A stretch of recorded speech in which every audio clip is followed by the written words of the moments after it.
Hey everyone, welcome to Shop Talk. We're looking at a New York West Coast build. This is a test chainsaw for testing purposes only, not to be used for wood cutting. And at the end of the video, the saw will be disabled. Take a look at what was done to it. It's got the buckshot muffler system on it, West Coast falling spikes,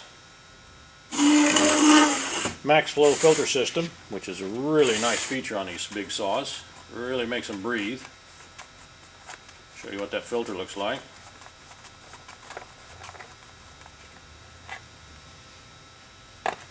And the cylinder's been decked, ported, timing changed on it. Very high performance test chainsaw. And I'll start that up so you can listen to it. We'll put the tack on it.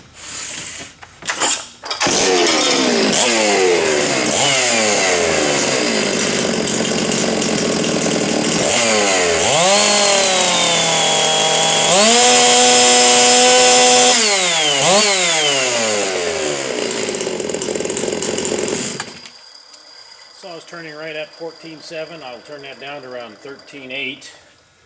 And I will disable it right now by taking the spark plug out of it.